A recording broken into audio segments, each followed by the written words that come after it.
முகத்தை இங்க பார். ஆட்டக்கார மூஞ்ச பாக்காத. ஆட்டக்கார மூஞ்ச பார்த்தா என் மகனு என்னைக்கெல்லாம் உனக்கு வேட்டு வேட்டுதான். குட்டி சேவரா போயிருவேன். ஆட்டக்காரங்க பேச்சு கேட்டா குட்டி சேவர் தான். நானு பல்லு பேச்சே கேளு. அந்த பல்லு பேச்சே கேளு. இந்த முகத்தை பார். இந்த முகத்தில் மௌனம் இருக்கிறதா, இல்ல மலர்ந்து இருக்கிறதா, இல்ல சுருங்குதா? அப்படி இவங்க முகத்தை பார்த்து ஆட்டாடுறோம்னா ஆட்டக்காரன் தூக்கத்தில் இருக்கிறார். தூங்குறதுலாம் என்ன தெரியுமா? தூங்குறதுலாம் குப்பை. உக்காந்துக்கிறதுலாம் என்ன தெரியுமா? உக்காந்துதான் பராந்தல். பராந்தெல்லாம் குப்பைனா சாதாரணம் இல்ல. மொட்டை என்ன பண்ணும்? குப்பையை சீக்கும். இது படுத்துக்கிறதுலாம் அதிகமா பொம்பளை. இவங்க என்ன பண்ணுவாங்க? கதை கோத்திரத்தை பேசுவாங்க, இல்லாட்டி ஏறி வேலை பேசுவாங்க. அங்கிருந்து எவனா வரப்போனா தாமலம் வைக்க உட்காந்துருக்கு பாரு. இவரா பராந்தல். ஊருக்கு ஒருத்தர் போயிட்டு டீக்கால போயிட்டு இது மாதிரி இந்த ஊர்ல ஆட்டம் ஆடினாங்க. உட்காந்து பார்த்தோம். எதையாவது சிட்டு அருவி கேட்டியவார். எப்படி சிட்டு அருவி கேட்டியவார் பரவாயில்ல அப்படின்னு சொன்னாக்க 4 ஊருக்காரர் நம்மளை தேடி வருவாங்க. இவங்க பார்த்தா என்ன பாக்காட்டா என்ன? புரியுதா? எங்க விட்டாங்க? எங்க விட்டான்? ஆட்டக்காரன் முறை எப்ப சூர்யா ஷாவும் இப்பதான் வந்தா இவ கூட என் மேல பார்க்க வச்சுக்கிறேன். நான் அப்படின்னு நான் பண்ணேன்.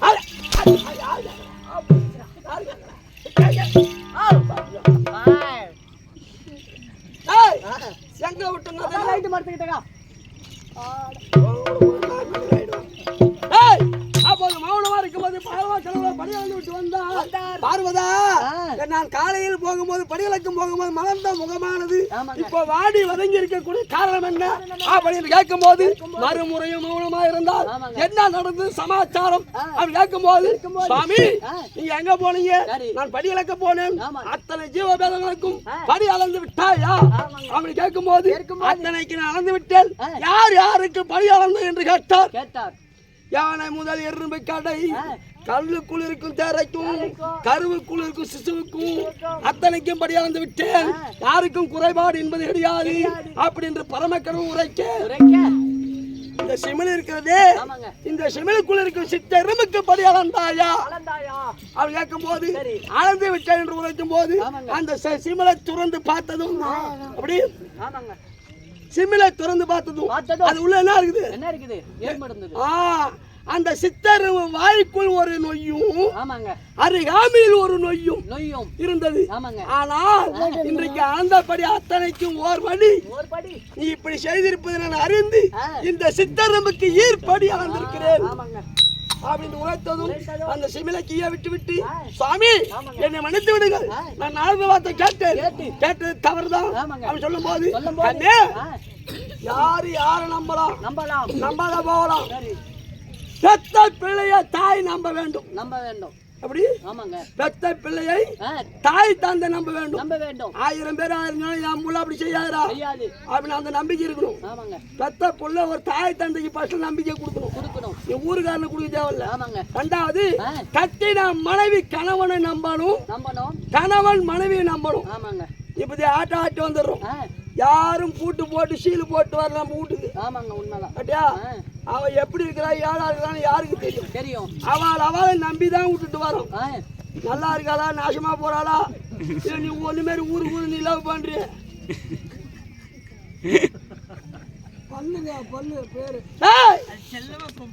தம்பி அப்படி ஒண்ணு மட்டும் சொல்லுவோம் தெளிவுமா.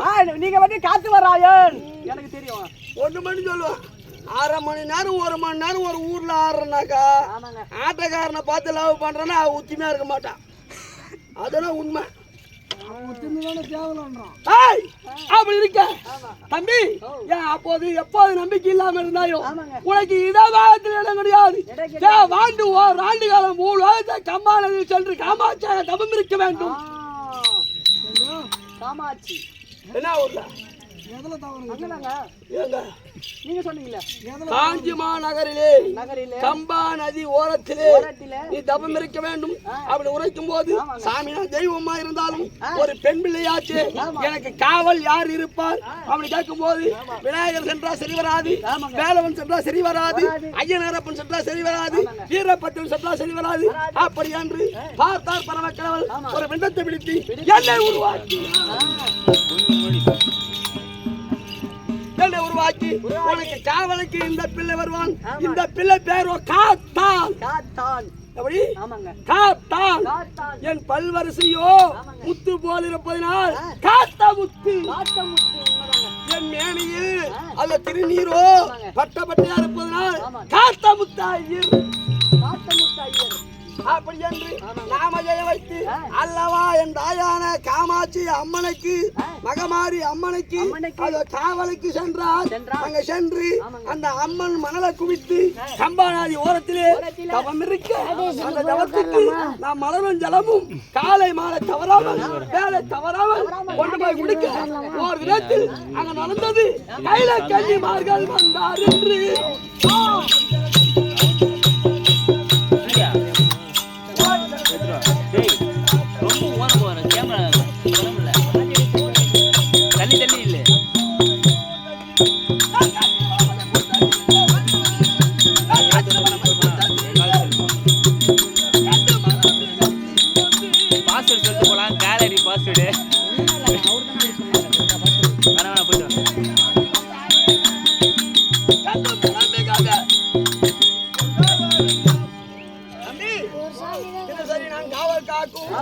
அது இருக்கக்கூடிய வனத்துக்கு அந்த குளத்தில் குளிப்பது மலர்களை களவாடுவது இப்படி இருக்கும் போது ஓர் தினம் இது யாரா இருக்கும் என்று பார்க்கும் போது அது கைலாயத்தில் இருந்து கைலாயத்தில் இருந்து நூலாணி வழியாக பூலோகம் வருவது 7 கன்னிமார்கள் விளையாடி விட்டு குளத்தில் குளித்து விட்டு மலரை களவாடி செல்வது இப்படியா இருக்கும் போது என்னடா இது இவங்களை எப்படின்னா பிடிக்கணும், பிடிக்கிறது வருதல்ல, இவங்களை பங்கப்படுத்தணும் அப்படி பார்க்கும் போது 7 பேர் உத்து பார்த்தேன். 6 பேர் எனக்கு மூத்தவள். ஆம்பளையா இருந்தாலும் பொம்பளையா இருந்தாலும் காசி பணம் சொத்து சுகத்துக்கு மரியாதை கொடுக்க வேண்டிய அவசியம் இல்லை, கிடையாது. வயதுக்கு மரியாதை கொடுக்கணும், கொடுக்க வேண்டும். எல்லாம் சொல்லுவாங்க பெரிய வரப்பு சின்ன வரப்புன்னு. அது ஜாதி பணம் இல்லை, வயது.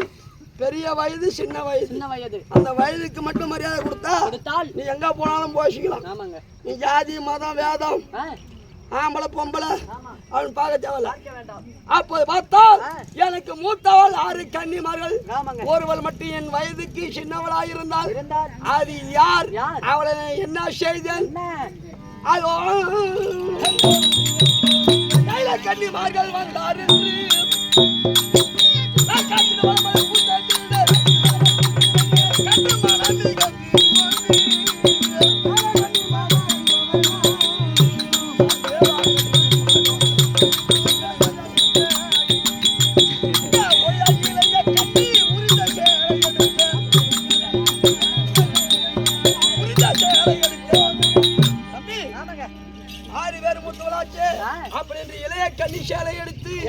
மறைத்து வைத்த உடனே அப்போது பொய்தானது அஸ்தமாகிவிட்டது.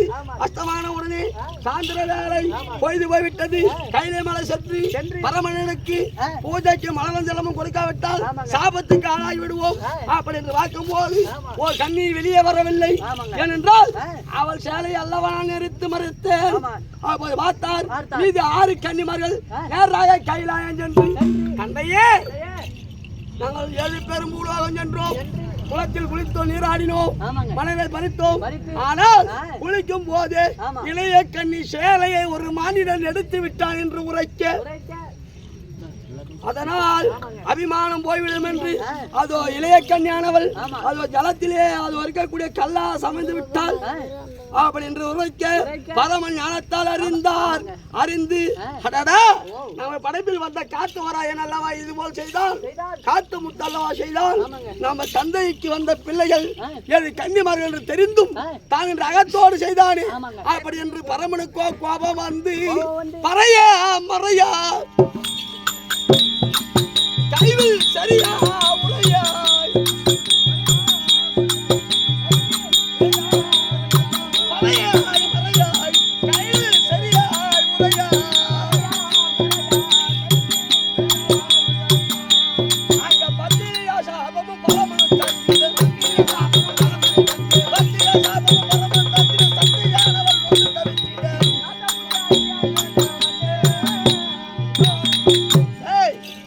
மலையா மறையா கைவில் சரியா உரையா என்று எனக்கு சாபம் கொடுக்க அங்கிருந்து ஓடி வந்து அம்மா தாயே மகமாரி தாயே காமாட்சி தாயே உன்னால் அல்லவா நான் படைக்கப்பட்டேன், உனக்காக அல்லவா நான் இருக்கக்கூடிய தொண்டு வேலை செய்கிறேன், மலரும் ஜலமும் கொண்டு வந்து கொடுக்கின்றேன். இருந்த போதிலும் அது மலரை பறித்த கன்னிகள் அவளை பிடிக்க வேண்டும் என்று இளைய கன்னி சாலை எடுத்தேன். தந்தையிடம் உரைக்க தந்தை எனக்கு அப்படி சாபம் கொடுத்து விட்டாரு. என் கதி என்ன ஆவது அப்படி என்று தாயிடம் நான் அழுது புலம்பிய போது என் தாயானவள் கண்டால் ஒரு பிள்ளை என்று வராமல் பரமன் சாபம் கொடுத்து விட்டாரே அப்படி என்று சாகா வர்றது ஆகாசுடலை என்று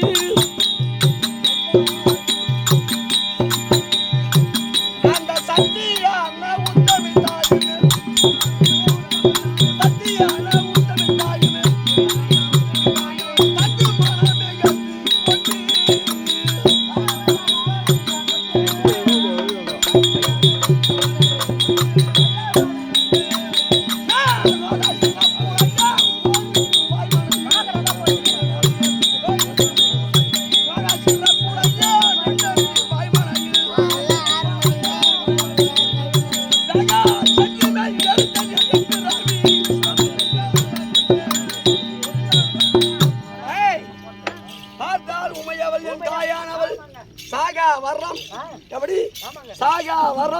அப்படியே சத்தாலும் வேகா உடல் சாகா வரம் வேகாசுடல் போகா செல்வம் அப்படி என்று சாபம் கொடுத்தது பரமன், வரம் கொடுத்தது தாய்.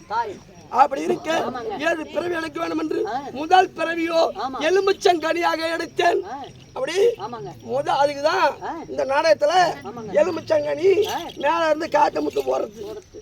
காத்தவராயனாக பரமக்கடவுள் படைத்ததும் அந்த சாபத்தினால் முதல் பிறவி எலுமிச்சங்கனி.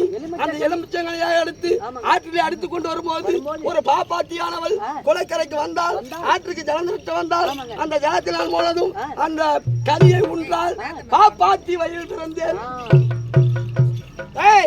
பாப்பாத்தி வயிற்றில் பிறந்து சிகப்போடையான் வீட்டில் வளர்ந்து அது மட்டுமல்ல அடுத்த பிறவி அது இருக்கக்கூடிய 3வது பிறவியோ அருகம்பில்லாக பிறந்தேன். அருகம்பில்லாக பிறந்ததும் ஆலையே என்ன மேயும் மாடு, அப்புறம் என்ன மேயும் மாடு மட்டும்தான் மேயுமா? அப்புறம் அருகம்பில்லாக பிறந்ததும் மானானது மேய்ந்தது. மான் வயிற்றில் பிறந்தேன். மான் வயிற்றில் பிறந்து எத்தனை பிறவியாச்சு? 3. காத்தமுத்தி எலுமிச்சங்கனி அது இருக்கக்கூடிய பாப்பாத்தி வயிறு அருகம்பில் அடுத்ததாக செந்தண்டி கீரையாக பிறந்தேன். செந்தண்டி கீரையாக பிறந்தேன். 6 பிறவி முடிந்து விட்டது. இன்னும் ஒரு பிறவி நான் எப்படி எடுப்போனோ, உயிரோடு வருவனோ வர மாட்டனோ தெரியாது. அங்கிருந்து பார்த்தா என் தாயானவள் அப்பா காத்தமுத்து இப்போது நீ யாராலமா சாபம் பெற்றிருக்கிறாய், அதனால் எந்த திசைக்கு போனாலும் போ, மலையாள திசைக்கு மட்டும் போகாது அப்படி என்று உரைக்க அந்த மலையாளத்தில் என்ன இருக்கும் என்று நான் சென்றேன்.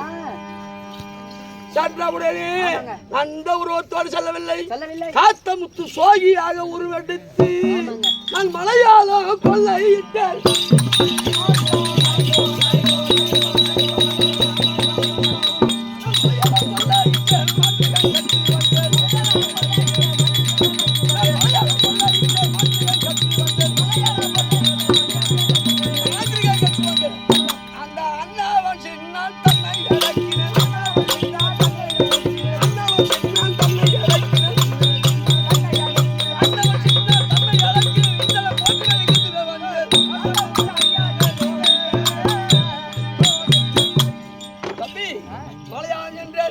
அந்த சின்னான வைக்கக்கூடிய மோடியானத்தை எடுத்து மலையாள கண்ணி மலையாள சின்னம் அத்தனை